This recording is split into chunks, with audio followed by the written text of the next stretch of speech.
नमस्कार दोस्तों, घटना चक्र पुनरावलोकन का ये वीडियो होने वाला है। बहुत ही इम्पोर्टेंट वीडियो होने वाला है। इतिहास को इसमें 3 पार्ट में हमने कवर किया है। बहुत ही इम्पोर्टेंट वीडियो साबित होने वाला है। तो एंशियंट हिस्ट्री का पहला चैप्टर पाषाण काल इसमें कवर किया गया है। चलिए देखते हैं, वीडियो आखिरी तक बने रहेगा। सभी इम्पोर्टेंट सवाल इसमें कवर किए गए हैं। नमस्कार दोस्तों, स्वागत है आपका हमारे इस नए वीडियो में। आज हम चर्चा करेंगे पुनरावलोकन इतिहास की, जो कि शुरुआत करेंगे हम पाषाण काल से। इससे संबंधित सभी सवालों को इसमें कवर किया जाएगा। चलिए शुरुआत करते हैं। रॉबर्ट ब्रूस फुट थे एक भूगर्भ वैज्ञानिक, पुरातत्वविद, पुरा वनस्पति शास्त्री या इतिहासकार। सही जवाब होगा ए और बी, भूगर्भ वैज्ञानिक और पुरातत्वविद। इंसाइक्लोपीडिया ब्रिटेनिका के अनुसार रॉबर्ट ब्रूसफुट ब्रिटिश भूगर्भ वैज्ञानिक और पुरातत्वविद थे। जियोलॉजिकल सर्वे से संबद्ध रॉबर्ट ब्रूसफुट ने 1863 ईस्वी में भारत में पाषाणकालीन बस्तियों के अन्वेषण की शुरुआत की। अतः स्पष्ट है कि इस प्रश्न का विकल्प ए और बी दोनों हो सकते हैं। कोपनहेगन संग्रहालय की सामग्री से पाषाण काल और लौह युग का त्रियुगीन विभाजन किया था। थॉमसन ने, लुबाक ने, टेलर ने या चाइल्ड ने? इसका सही जवाब होगा थॉमसन ने, ए। व्याख्या देखते हैं। डेनमार्क के कोपनहेगन संग्रहालय में 1818 और 1820 में एक आयोग की रिपोर्ट के अनुसार सामग्री के आधार पर पाषाण, कांस्य और लौह युग का त्रियुगीन विभाजन क्रिश्चियन जर्गेनसन थॉमसन ने किया था। यद्यपि थॉमसन ने 1836 ईस्वी में इसी वर्गीकरण के अनुसार संग्रहालय की वस्तुओं का विवरण प्रकाशित किया था। अगला सवाल, उत्खनित प्रमाणों के अनुसार पशुपालन का प्रारंभ हुआ था। निचले पूर्व पाषाण काल में, मध्य पूर्व पाषाण काल में, ऊपरी पूर्व पाषाण काल में, ऊपरी एवं पाषाण काल में या मध्य पाषाण काल में? सही जवाब होगा ऑप्शन डी, मध्य पाषाण काल। व्याख्या है, मध्य पाषाण काल में अंतिम चरण में पशुपालन के साक्ष्य प्राप्त होने लगते हैं। ऐसे पशुपालन के साक्ष्य भारत में आदमगढ़, जो कि होशंगाबाद एमपी में है, तथा बागोड़, जो कि भीलवाड़ा राजस्थान से मिले हैं। अगला सवाल, मध्य पाषाणिक प्रसंग में पशुपालन के प्रमाण जहाँ मिलते हैं वह स्थान है लंघनाज, बीरभानपुर, आदमगढ़ या चोपनी मांडो? सही जवाब होगा ऑप्शन सी, आदमगढ़। निम्नलिखित में से किस स्थल से हड्डी के उपकरण प्राप्त हुए हैं? चोपनी मांडो, काकोरिया, महदहा या सरायनाहर से? सही जवाब है सी और डी, महदहा और सरायनाहर से हड्डी के उपकरण प्राप्त हुए हैं। मध्यपाषाण कालीन महदहा, जो कि उत्तर प्रदेश के प्रतापगढ़ जिले में स्थित है, से बड़ी मात्रा में हड्डी एवं सींग निर्मित उपकरण प्राप्त हुए हैं। जी.आर. शर्मा महदहा में 3 क्षेत्रों का उल्लेख करते हैं, जो झील क्षेत्र, बूचड़खाना, संकुल क्षेत्र एवं कब्रिस्तान निवास क्षेत्र में बटा था। बूचड़खाना संकुल क्षेत्र से ही हड्डी एवं सींग निर्मित उपकरण एवं आभूषण बड़े पैमाने पर पाए गए हैं। सरायनाहर राय से भी अल्प मात्रा में हड्डी के उपकरण मिले हैं।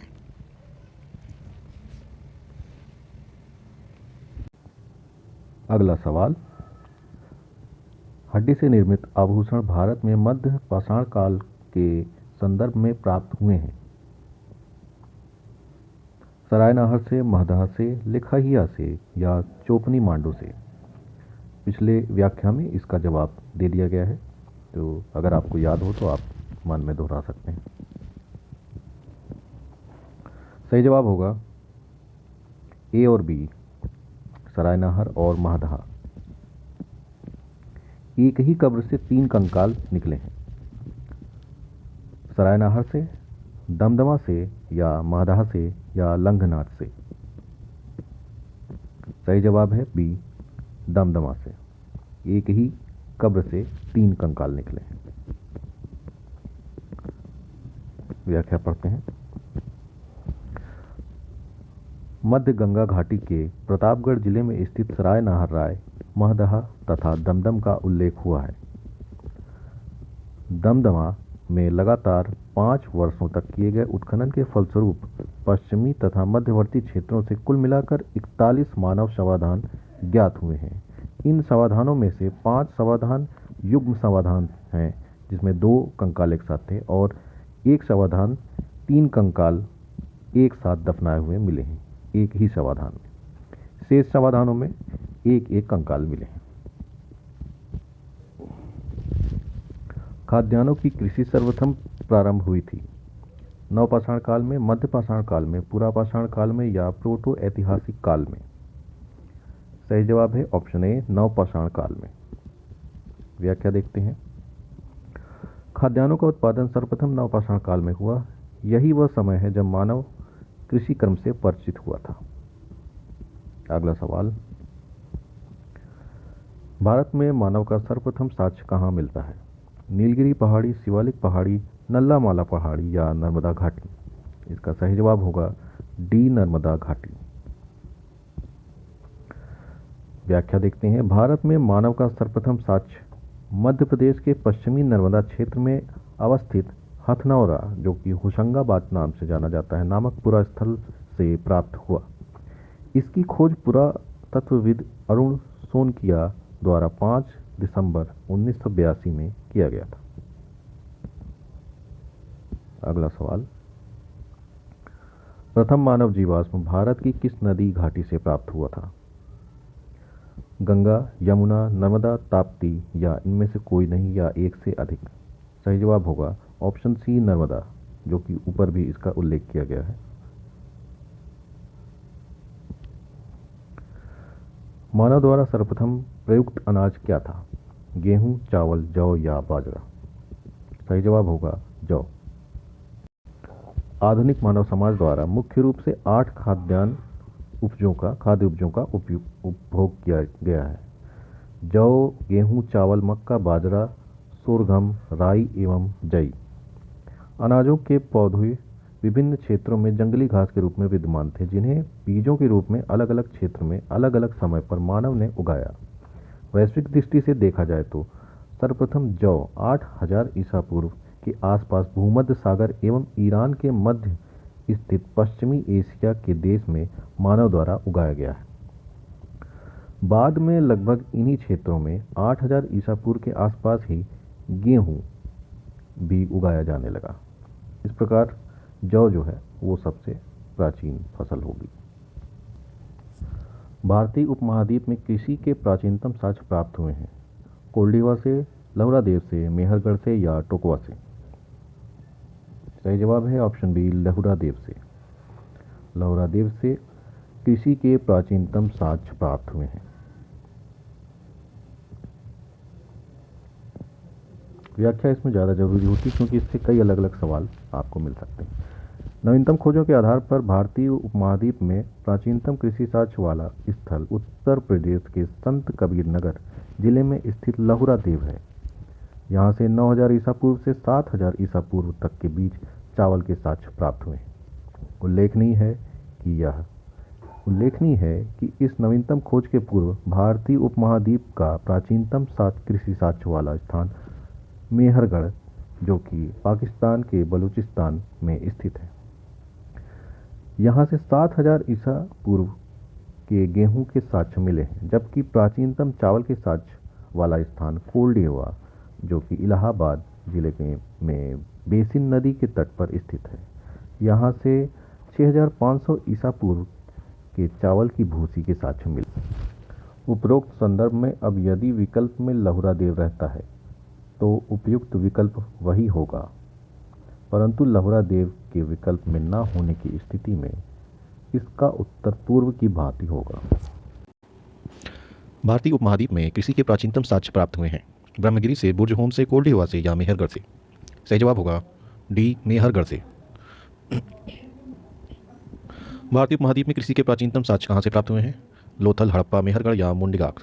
सही जवाब होगा सी, मेहरगढ़।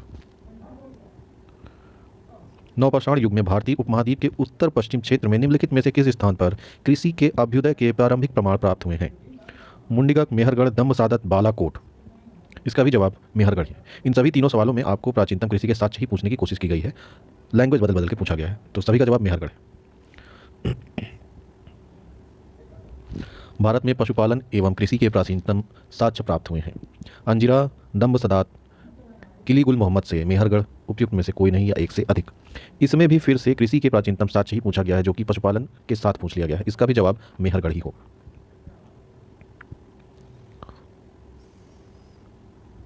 उस स्थान का नाम बताइए जहां से प्राचीनतम स्थायी जीवन के प्रमाण मिले हैं। धौलावीर, किली गुल मोहम्मद, कालीबंगा या मेहरगढ़। इसका भी जवाब मेहरगढ़ होगा। व्याख्या देखते हैं। दिए गए विकल्प में प्राचीनतम स्थायी जीवन के प्रमाण सर्वप्रथम बलूचिस्तान के कच्छी मैदान स्थित मेहरगढ़ से मिले हैं, जिसकी प्रमाणिक तिथि 7वीं शताब्दी ईसा पूर्व है, जबकि किली गुल मोहम्मद एवं कालीबंगा की प्राचीनतम तिथि क्रमशः 4000 ईसा पूर्व और 3500 ईसा पूर्व है। इसलिए 7000 ईसा पूर्व मेहरगढ़ सबसे पुराना है और वही सही है। निम्नलिखित में से किन स्थानों में मध्य पाषाण काल में पशुपालन के प्रमाण मिलते हैं? औदे, बोरी, बागोर या लखनिया। ऑप्शन सी सही जवाब होगा, बागोर।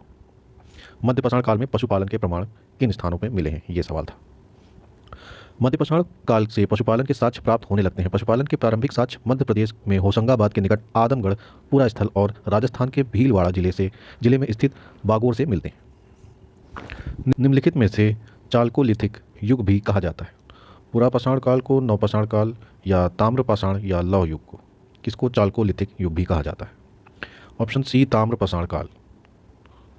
ताम्रपाषाण युग को चालकोलिथिक युग भी कहा जाता है। निम्नलिखित में से किस एक पुरा स्थल से पाषाण संस्कृति से लेकर हड़प्पा सभ्यता तक के सांस्कृतिक अवशेष प्राप्त हुए हैं? आमरी, मेहरगढ़, कोटदीजी या कालीबंगा। सही जवाब होगा मेहरगढ़। बलूचिस्तान जो कि पाकिस्तान में स्थित पूरा स्थल मेहरगढ़ से पाषाण संस्कृति से लेकर हड़प्पा सभ्यता तक के सांस्कृतिक अवशेष मिले। अगला सवाल, नवदा टोली का उत्खनन किसने किया था? के.डी. वाजपेयी, वी.एस. वक्कडन या H D. Sankalia, Martin Wheeler. Option C H D. Sankalia ने उत्खनन किया था नवदा टोली का। नवदा टोली एमपी में है। इसका उत्खनन दक्कन कॉलेज पूना के प्रोफेसर एच.डी. संकलिया ने कराया था। यह स्थल इस महाद्वीप का सबसे विस्तृत उत्खनित ताम्रपाषाणिक ग्राम स्थल है, जिसकी तिथि 1600 से 1300 के मध्य निर्धारित की गई है। नवदा टोली किस राज्य में अवस्थित है?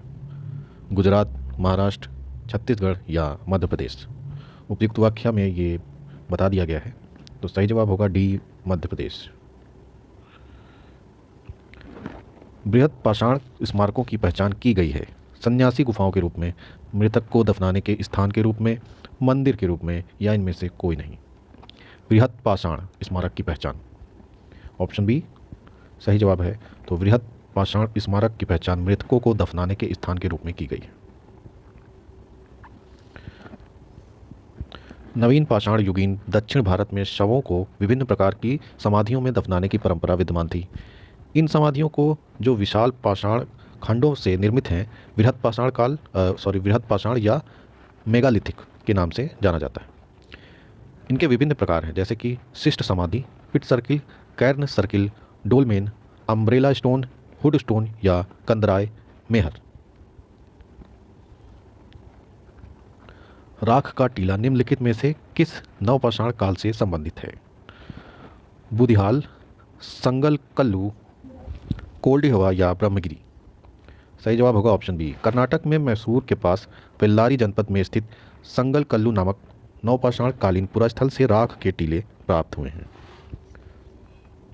तो राख के टीले का संबंध होगा संगल कल्लू से, जो कि मैसूर के पास है। भीमबेटका किसके लिए प्रसिद्ध है? गुफाओं के शैलचित्र, खनिज, बौद्ध प्रतिमाएं, सोन नदी का उपागम स्थल।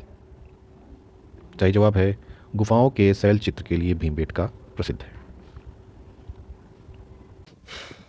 निम्नलिखित में से कौन सा स्थल प्रागैतिहासिक चित्रकला के लिए प्रसिद्ध है? अजंता, भीमबेटका, बाग या अमरावती।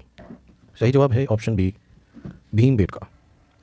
ऊपर इसकी व्याख्या ऑलरेडी दी जा चुकी है। अगला सवाल, भीमबेटका की गुफाएं कहाँ स्थित हैं? भोपाल, पंचमढ़ी, सिंगरौली या अब्दुल्लागंज रायसेन।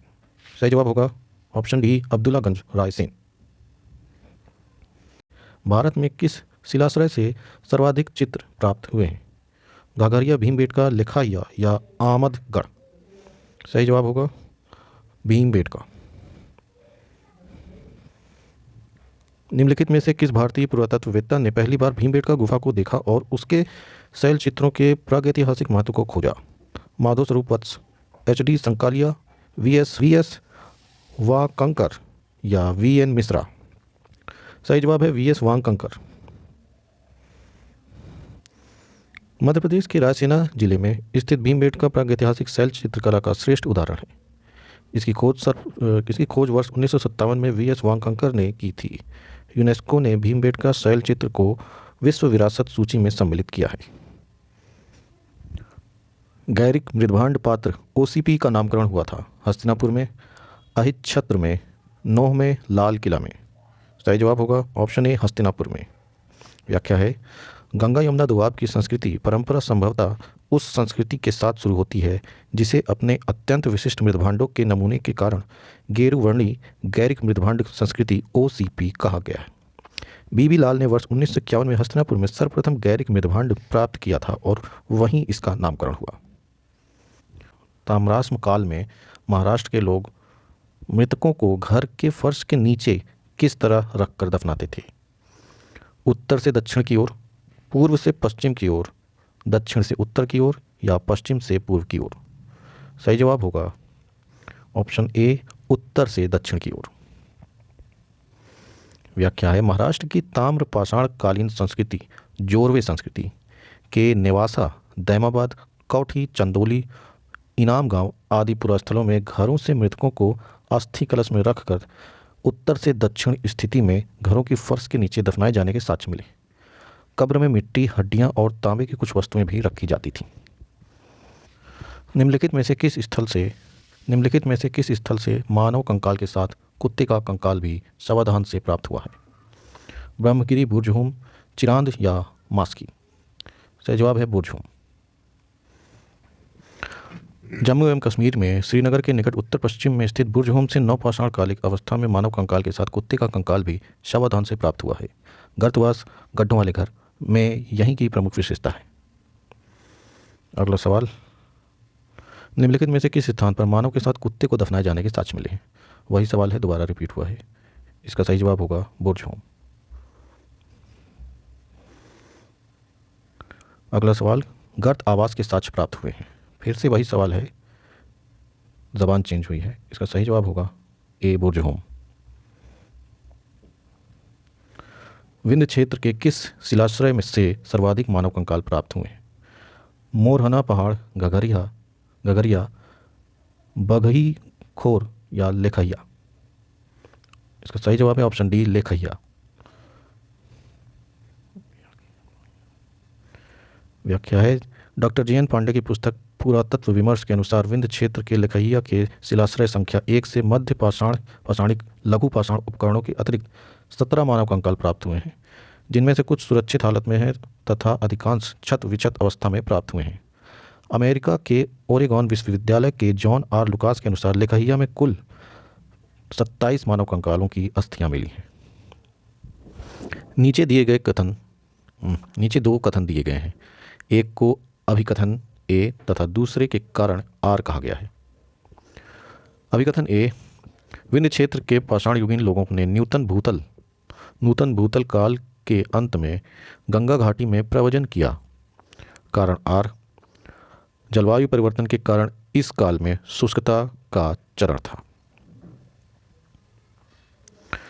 सही उत्तर का चयन कीजिए।